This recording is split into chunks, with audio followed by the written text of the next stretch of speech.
Mami ndoka. Mama, tafadhali usinikasirikie kwa sababu sikujua. Nilikuja ili nibadilishe maisha yangu. Takriban Waafrika 3,000 wameajiriwa na Urusi kupigana katika vita yake dhidi ya Ukraine. Wengi wanasema walidanganywa au kulazimishwa kupigania Urusi. Pigwa na drones, wamekatwa miguu na matumbo zao ziko nje na wanatoa damu na mapua, mdomo, masikio. Wengine wamekufa, wengi hawajulikani walipo, wengine ni wafungwa wa kivita, lakini si wote wanaotaka kurudi nyumbani. 100% ningechagua kurudi Urusi. Mimi ni Mrusi, nilisaini mkataba kwa ajili ya Urusi. Lakini ilikuwaje wakajikuta wanapigana vita vya kigeni? Na serikali zinafanya nini kuzuia vijana zaidi wasijiunge na jeshi la Urusi? Na vipi kuhusu familia walizoziacha nchini kwao? Mama, jaribu mbinu zote, ujue vile unaweza nitoa huku. Huku si kuzuri. Mambo sio vile nilikuwa natarajia.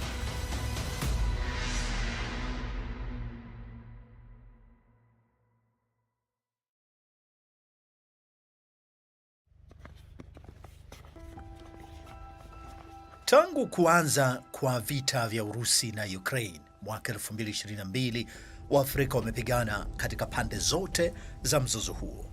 Urusi imetuhumiwa kutumia mawakala na watu binafsi wanaovunja sheria na kuwadanganya wanaume hawa kwa ahadi za kazi za uongo au kuwalazimisha kupigana dhidi ya Ukraine. Sehemu kubwa ya ushawishi huo hufanyika kupitia matangazo ya moja kwa moja katika mitandao ya kijamii. Changamoto ya ukosefu wa ajira katika nchi zao unafanya kuwa vigumu kukataa ahadi za kazi zinazoonekana kuwa na malipo mazuri huko Urusi. Nilisafiri kutoka Kenya hadi Moldova, halafu safari nyingine tena ya zaidi ya saa 10 kutoka Moldova hadi Ukraine, ili kwenda kusikiliza simulizi za Waafrika waliokuwa wanapigania Urusi kabla ya kukamatwa na Ukraine na kujua nini hatima yao sasa.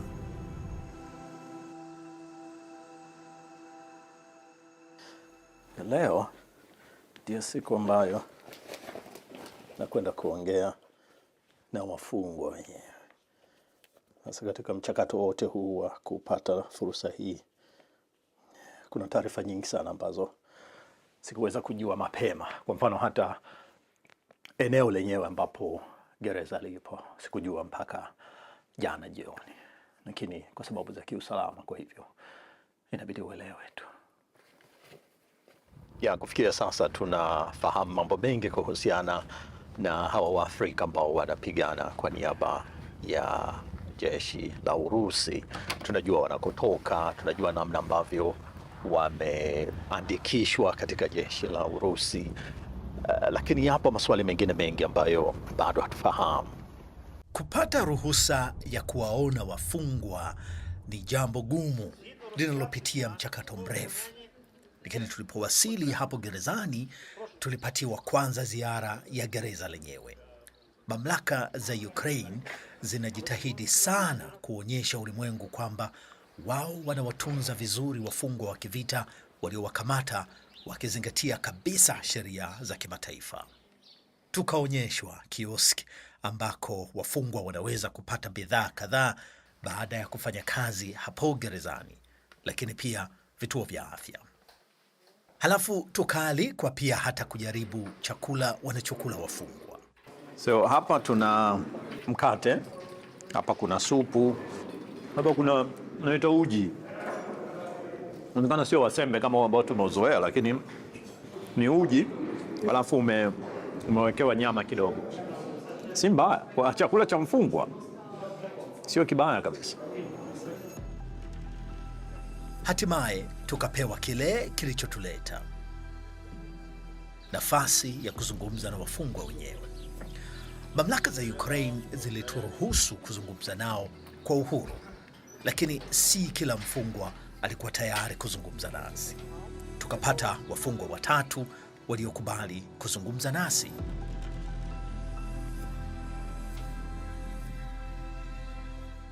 Lud Beverly anatoka Jamhuri ya Kongo. Alipokuwa anaenda kupigana, tayari alikuwa ameishi Urusi kwa miaka 7 na anazungumza Kirusi kwa ufasaha kabisa.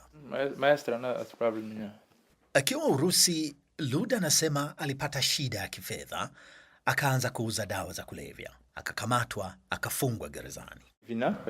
Ili kulipia kosa langu, uhalifu niliofanya, niliamua kuitumikia Urusi, na ndio maana walinituma vitani. Urusi inasema askari wote wa kigeni katika jeshi lake walijitolea wenyewe kujiunga, jambo linaloruhusiwa chini ya sheria za Urusi. Umefanya nini kwenye vidole vyako? Nilipokuwa vitani nilipata baridi kali kwenye vidole. Sikuwa na glove, tulikuwa tunatembea kwa miguu. Kulikuwa na baridi sana hadi vidole vyangu vikaganda na kufa. Sijui hasa, lakini nataka kurudi Urusi. Kwanza nimepoteza vidole vyangu na nimejeruhiwa, lakini pia sijapata fidia yoyote. Nikirudi Kongo sitaweza kurudi Urusi. Mlango huu utafungwa. Nataka tu vita viishe. Pande zote mbili zimepoteza mengi. Nataka amani. Richard Kanu, yeye anatoka Sierra Leone. Amekuwa mfungwa wa kivita katika kambi hii kwa mwaka mmoja. Kuwa Urusi ilikuwa kama bahati tu, ni kama hatma, kwa sababu nilikuwa na matatizo nyumbani kwetu Sierra Leone. Nilikuwa natafuta sana namna ya kuondoka nchini. Nilijaribu nchi nyingi kupata visa ya utalii, visa ya Schengen na visa nyingine, lakini nchi zote zilininyima. Nilipotuma maombi ya visa ya Urusi, wakanipatia mara moja. Nilikuwa mgeni kabisa, sikujua lugha, na wakati huo nilikuwa natafuta kazi, kwa sababu nilihitaji kuihudumia familia yangu niliyoiacha nyumbani. Wakaniuliza nilikuwa nafanya kazi gani Afrika. Nikasema mimi ni mwanajeshi. Basi wakasema kama ni hivyo, mambo yako ni rahisi. Utapata kazi nzuri, kazi ya ulinzi. Nilifanya kazi jeshini Sierra Leone kwa takriban miaka 17 na mshahara wangu haukufika hata $100. Kwa hiyo mtu aliponiahidi karibu $15,000, nilikubali na kusaini mkataba mara moja. Na kila mwezi walikuwa wananilipa karibu $2,000 hivi. Nilipofika Rostov nikajikuta kwenye kambi ya kijeshi. Nikawauliza nafanya nini kwenye kambi ya kijeshi. Wakasema mkataba wangu ulikuwa wa kijeshi. Nimesaini mkataba wa mwaka mmoja. Na baada ya mwaka huo mmoja ningepata nyaraka za Urusi pamoja na pesa. Ningekuwa na nafasi ya kuipeleka familia yangu Urusi. Hivyo ningeishi maisha ya kawaida Urusi.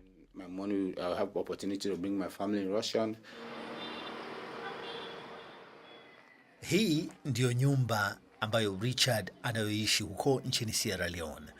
Mke wake na watoto wake 3 bado wako hapa wakimsubiri arejee. Richard alituambia alitaka kazi nzuri ili aweze kumlipia binti yake masomo ya utabibu. Kama ungekuwa na fursa ya kuchagua, ungerudi Urusi au kwenda Sierra Leone? Where would you go? 100% ningechagua kurudi Urusi. Why? Kwa nini? Nina utambulisho. Mimi ni Mrusi. Nilisaini mkataba kwa ajili ya Urusi na nataka kurudi Urusi. Maisha ya Urusi ni bora kuliko maisha niliyokuwa naishi Sierra Leone. Na kati ya wafungwa wa Kiafrika tuliozungumza nao, Willy Macharia kutoka Kenya ndiye pekee alionekana kuwa mkosoaji wa Ukraine. Kwa hivyo wakati unaondoka Kenya kwenda Urusi, ulikuwa unajua kabisa kwamba unaenda kujiunga na jeshi na ulikuwa uko tayari kufanya hivyo? Hilo swali siwezi nikajibu direct kwa sasa. Sababu saa hii unajua niko mikononi mwa nani. Unapaonaje hapa? Maisha ya hapa yako vipi? Maisha hayako mazuri na si mabaya. Bora tu unakumbuka tu uko mikononi mwa adui. So una ile freedom unaweza pata. Nikiwa hapa siwezi pata freedom, lakini nikirudi Russia ama nirudi Kenya nitakuwa na freedom. Yeah. Na mbona unaita Ukraine adui? Umeshakuwa Mrusi sasa.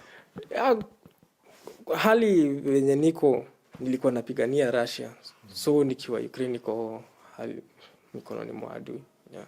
Have you been able to... Je, umeweza kuzungumza na serikali, labda ubalozi au wakili? Not. Hapana kabisa. Hapana kabisa. How long it will take? But I know sijui itachukua muda gani, lakini najua siku moja nitarudi Urusi. Russia. Yeah. Why do you say you will... Kwa nini unasema utarudi Urusi na si Kenya? Okay, because I fought for Russia. Kwa sababu nilipigania Urusi. Kwa hiyo katika hali hii si rahisi kutoka hapa moja kwa moja kwenda Kenya. Nafikiri njia rahisi zaidi ni kama jina langu litaonekana kwenye orodha ya kubadilishana wafungwa, na wakilitaja jina langu basi Urusi itanichukua, na kutoka Urusi naweza kurudi Kenya. From Russia I can go back to Kenya. Kati ya wafungwa tuliozungumza nao, hakuna aliyesema kwamba anataka kurudi Urusi ili aende tena vitani. Kwa hiyo mustakabali wa watu hawa ukoje?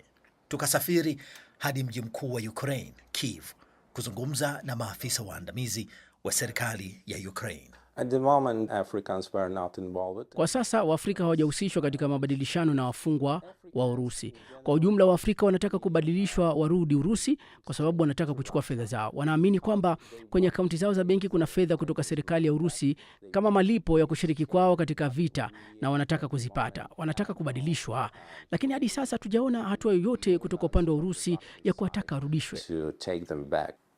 Nchi gani kati ya hizi ambazo zimeonyesha angalau kutaka kuzungumza na nyie kuhusiana na watu wao? Ukraine is very transparent and free. Ukraine iko wazi sana kwa mazungumzo yote na serikali za kigeni. Kwa ushirikiano na makao makuu, tumepokea wawakilishi kutoka Ghana. Kwa mfano, wametembelea maeneo ya kuwashikilia wafungwa. Tatizo pekee ni kwamba si kila nchi inajali sana raia wake. Kuna mazungumzo mengine yanaendelea, lakini kwa sasa ni siri. It's confidential at the moment. Umesema hapo mwanzoni kwamba Urusi haiwataki wafungwa, lakini hata nchi zao pia za Afrika na zenyewe haziwataki. Watakwenda wapi hawa baada ya kuwa mmewaachia? According to Geneva Convention, kulingana na mikataba ya Geneva, hasa ule mkataba wa 3 wa Geneva, wafungwa wote wa vita wanapaswa kuachiliwa mara tu vita vinapoisha. Kwa hiyo katika hali hii tutakuwa tayari kuachilia na kuwarudisha katika nchi zao, lakini kwa sasa hatujaona hatua yoyote kutoka upande wa Urusi wa kuwataka warudishwe.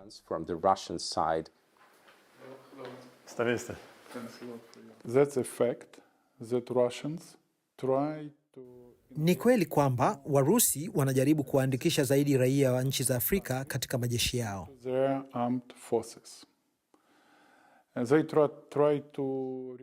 Wanajaribu kuwaajiri kwa mbinu mbalimbali, na hivyo ni ukiukwaji wa sheria za kimataifa. Ni kama wanawapa tiketi ya safari kwenda kwenye kifo. Unapowafikiria, unapozungumza nao au kukutana nao, kweli unawaona kama ni adui au unaelewa kwamba wengi wao waliingia vitani kwa njia za udanganyifu? Mtazamo wetu na tathmini yetu ni kwamba wengi wao ni waathirika. Ni waathirika wa shughuli haramu za Urusi na propaganda haramu za Urusi. Wakati mwingine waliitwa kwenda kusoma Urusi na ghafla walijikuta kwenye uwanja wa vita. Ninafahamu baadhi ya nchi zimeomba kama mnaweza kuwasamehe na labda kuwaachia wafungwa hawa wa kivita. Hili ni jambo ambalo mngeweza kulizingatia. Tuna sheria za kimataifa, tuna mikataba ya Geneva na tuna sheria zetu za ndani. Kwa hiyo, kwanza kabisa tunahitaji kuangalia kama walihusika katika uhalifu wa kibinadamu dhidi ya Ukraine. Je, Ukraine nayo imeanza sasa kuajiri wapiganaji kutoka Afrika? Kulingana na sheria yetu, inaruhusiwa kwa raia wa kigeni kujiunga na jeshi letu kwa hiari yao. Presently, I am a drone pilot. How is it different? Tofauti yake ni nini hasa na kile ambacho Urusi inafanya? Urusi inaeneza kwa makusudi shughuli zake haramu nje ya mipaka yake, si Afrika pekee. Not only in Africa. Dakika chache kutoka hivi sasa nitavuka mpaka na kuacha Ukraine nyuma, lakini kwa hawa wafungwa wa kivita kutoka Afrika, wao bado watabaki hapa na hakuna jibu la wazi nini hasa kitafuata kwao.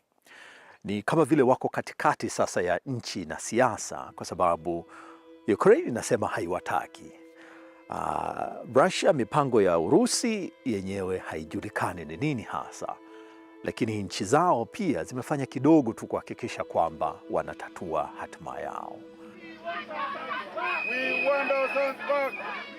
Nchini Kenya, familia zinadai majibu kuhusu kwa nini wapendwa wao hawajarudishwa nyumbani na zinaishinikiza serikali kuchukua hatua. Kuna hasira miongoni mwa wanafamilia, lakini pia dhamira ya kuhakikisha kwamba jambo hili halitokei tena kwa wengine.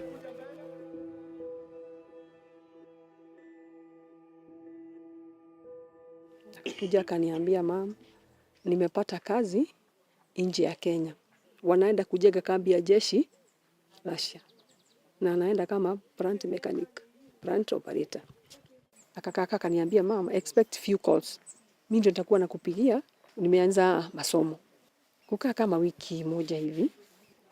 Nikamuuliza Sharon, niambie na uniambie tu ukweli. Unajua mimi mama yako. Jambo likakufanyikia. Yule mtu hata waipona kidoda ya moyo ni mimi. Niambie ukweli. Alilia sana.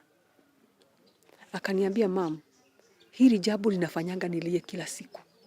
Natafuta nguvu ya kukuambia kilichonitendekea wakati nilifika huku, hiyo nguvu ninaikosa.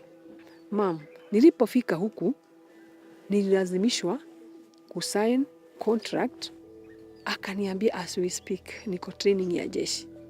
Alilia mpaka mawasiliano hatukufanya.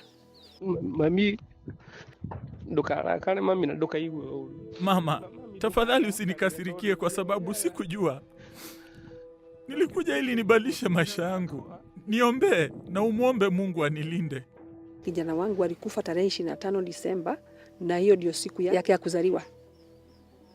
Laiti ningeletewa yeye akiwa kilema. Nikae na yeye. Nimkubatie. Nisikie ule upendo wa mama na mtoto. Unaweza kufikiria ya kutayarisha matanga na mazishi ambayo hakuna mwili.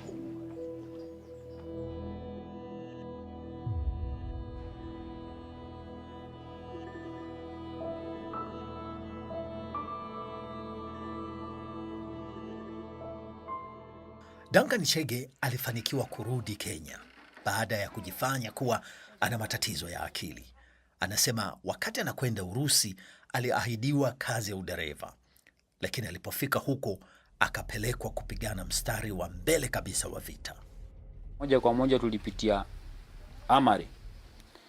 Tukaenda tukasaini buduki. Duncan Chege, mimi ndio Duncan Chege. Unasaini buduki yako, unapewa AK-47. My first day to hold the gun. So hata nilikuwa naangalia wenzangu venye gun inashikango aje hii kitu. Hizo nguo zetu everything wakachoma kila kitu, viatu za raia everything. So tulibaki tu na combat peke yake na passport ndio tuliweza kuingia nazo kwa hiyo training camp. Nauliza commanders, mimi nilikuja huku kazi ya driver. Sasa tena umenituma niende nikafight with Ukraine. So I'm not ready, nipeeni tu permission mimi nirudi home. But the commander waliniambia kwamba kama ushaingia. There is no way you can go back to your country. Umeshaingia, you are military. Kwa sababu nilipoingia red zone, nilianzia kupatana na maiti. Penye na kanyanga hivi ni maiti, kukanyanga huku ni maiti, kukanyanga hapa ni maiti, hii side ni maiti, kufanya tu hivi kichwa ni maiti. Nothing else unaona huko chini ni maiti peke yake. So nilipanic na nikashindwa. So hapa ni kifo tu. Pigwa na drones, wamekatwa miguu na matumbo zao ziko nje na wanatoa damu na mapua, mdomo, masikio. But wanajaribu tu venye wanaweza jiamsha, lakini hakuna mtu mwenye anaweza take care of them. Ningependa kuambia vijana wenzangu kwamba vita sio kitu nzuri, na kama uko mahali penye uko na peace, utulie na ushukuru Mungu. War is not good at all. Barani kote Afrika, serikali zinaulizwa zinafanya nini kuzuia watu kuvutwa kwenye vita vya Urusi na Ukraine. Serikali ya Kenya inasisitiza kwamba lawama zote zinapaswa kuelekezwa kwa mawakala haramu wa ajira. Wale wengi ambao wamepatikana kwa haya maneno hawakujulisha serikali, hawakujulisha mtu yote, walienda wenyewe kwa njia ya kisiri. Tumefutilia mbali sana hizi recruitment agencies ambazo zilikuwa zinaleta matatizo, sio tu kwa Urusi pekee, hata kwa mataifa mengine. Na lengo letu kwa mfano ni kuhakikisha kwamba tunaanza utaratibu wa kuweka proper bilateral labor agreement vile tumeweka na Ujerumani na Austria na mataifa mengine, ili wale ambao wanaenda tunajua utaratibu ambao unatumika, ili tukomeshe huu mtindo wa Kenya kuingia kwa mtego wa kwenda kwa vita. Serikali ya Kenya pia ilisema mwezi Machi kwamba ilikubaliana na Urusi kuwa Wakenya hawataruhusiwa tena kujiunga na jeshi hilo. BBC iliuliza serikali ya Jamhuri ya Kongo ikiwa imefanya mawasiliano na Ukraine kuhusu wafungwa wake wa kivita, lakini haikupata jibu lolote. Lakini pia tuliuliza swali hilo hilo kwa serikali ya Sierra Leone, hatukupata majibu pia.